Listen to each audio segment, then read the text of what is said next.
for apple, B for boy, C for tunnel. जी हाँ, आज का टॉपिक होने वाला है सिंगापुर वैलो टनल।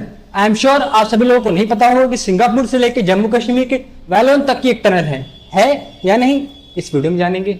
और साथ ही में क्या कारण है इसके बनने का, स्थानीय लोगों का क्या कहना है इस टनल के बारे में, और क्या क्या परेशानियां हैं इसको बनाने में। एक राज की बात बताऊं, ये टनल अभी तक बना ही नहीं है।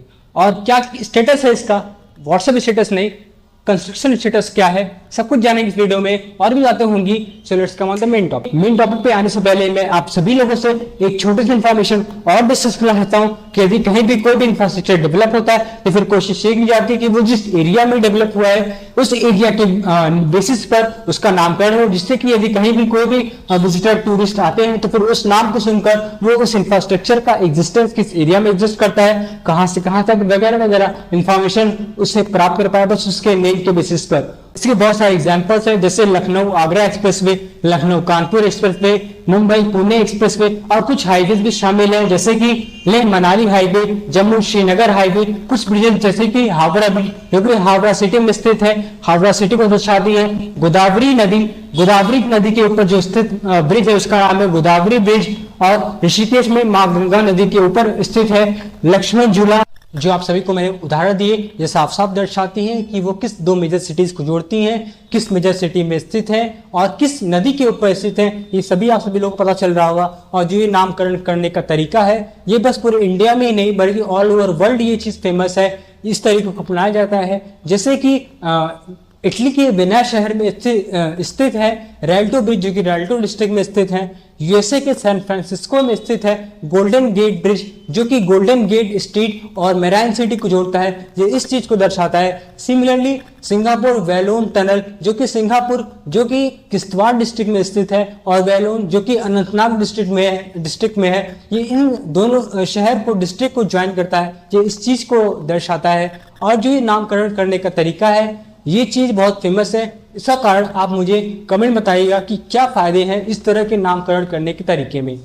यदि इसके बनने के कारण की बात करें तो फिर जो ये टनल बन रहा है ये सिंथन एक जगह है जम्मू कश्मीर में, जो कि पहाड़ी इलाका है। आप देख सकते हैं कि कितना ठंडा इलाका है। गर्मियों में ये जगह खुली रहती है मगर बहुत ट्रैफिक रहता है, और ठंडे में बर्फबारी के कारण ये जगह पूरी तरह से बंद हो जाती है। ये इस जगह को बाईपास करने के लिए जो टनल बन रहा है उस टनल का नाम है सिंगापुर वैलो टनल। सो आगे बढ़ते हैं इस वीडियो में और जानते हैं इसका करंट स्टेटस क्या है।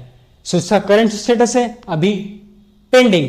जी हाँ, सही सुना आप लोगों ने, इसका करंट स्टेटस अभी पेंडिंग है। सो वर्किंग में क्या है बाबू, सैंक्शन अप्रूवल फंडिंग ये सब वर्किंग में है। ओ कंस्ट्रक्शन तो मैंने बहुत दूर की सोच ली थी। आई एम श्योर आप सभी लोगों ने भी कंस्ट्रक्शन नहीं सोचा होगा। सो इंटर गवर्नमेंट अभी तक कर क्या रही थी, क्या कर रही थी, अचार बना रही थी इस समय। क्यों, जो ब्रिज बन रहा है, आई मीन टनल बन रहा है, इसमें अचार डलेगा, सीमेंट बालू गिट्टी ये सब नहीं डलेगा। अच्छा, ये किस अथॉरिटी को दिया गया है, union minister of road transport and highway. ऊंची दुकान फीकी पकवान। बड़ी मशक्कत के बाद इसका कारण पता चला। तो आइए जानते कारण क्या है। कारण क्या है बाबू, ओ अच्छा, तो कारण ये है कि कुछ समय पहले आंधी तूफान आया था, टिकोरे गिरे थे, आम गिरे थे, जो कि अचार बनाने के लायक थे। सो सरकार ने विचार करने से पहले अचार बनाने के बारे में सोचा। Excellent, very very good, mind blowing performance. So अभी पुल ये बना नहीं है, इसका कंस्ट्रक्शन स्टार्ट नहीं हुआ है। वहाँ के लोकल्स लीडर्स की और लोकल्स की बहुत डिमांड है। Demand day by day race कर रही है इस टनल को बनाने के लिए, इसका कंस्ट्रक्शन जल्दी से स्टार्ट हो। और जो टनल है अगर ये बनता है तो फिर बहुत लोगों को फ़ायदा होगा, टूरिज़्म भी इन्हेंस होगा और जो आवागमन होगा वो भी बहुत ही सिंपल होगा। तो फिर आइए एक वहाँ के अहमद जी हैं, लोकल निवासी है, जानते हैं उसके बारे में क्या कहना है। तो फिर उनका कहना है कि यदि ये पुल बन जाएगा, ये टनल बन जाएगा, जो कि इनका सपना है कि यदि टनल बन जाता है इनका सपना पूरा हो जाएगा। और वो ये भी कहते हैं कि यदि ये टनल बन जाता है तो फिर जो आवागमन है, जो आने जाने का साधन है वो भी सिंपल हो जाएगा। और जो वहाँ के लोग रहते हैं और जो वहाँ के लोग आते हैं बाहर से, उनके लिए भी ये चीज़ बहुत आसान हो जाएगी। और ये मैं मानता हूँ कि यदि जो ये बनेगा, यदि ये टनल बनता है तो फिर बहुत सारे लोगों को फ़ायदा होगा, लोकल लोगों को, आउटसाइडर को, विजिटर्स को, और जो भी टूरिस्ट आते हैं वहाँ पर घूमने फिरने उनको बहुत फ़ायदा होगा।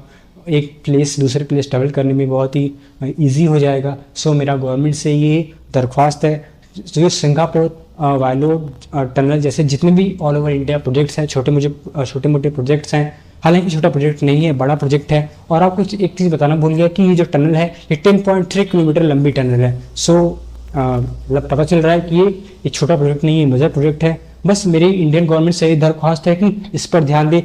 ये इसके जैसे सिंगापुर वायलो टनल के जैसे जो और भी प्रोजेक्ट्स हैं, टनल नहीं और भी प्रोजेक्ट्स हैं जिनका जो लोकल लोगों के ज़िंदगी पर, जिसके बनने से लोकल लोगों की ज़िंदगी पर बहुत प्रभाव पड़ेगा, बहुत सारी परेशानियाँ उनकी दूर होंगी। प्लीज़ उनके बातों को सुने, उनके इंफ्रास्ट्रक्चर्स जो भी डिमांड है उनको पूरा करें, ये मेरी गवर्नमेंट से दरख्वास्त है।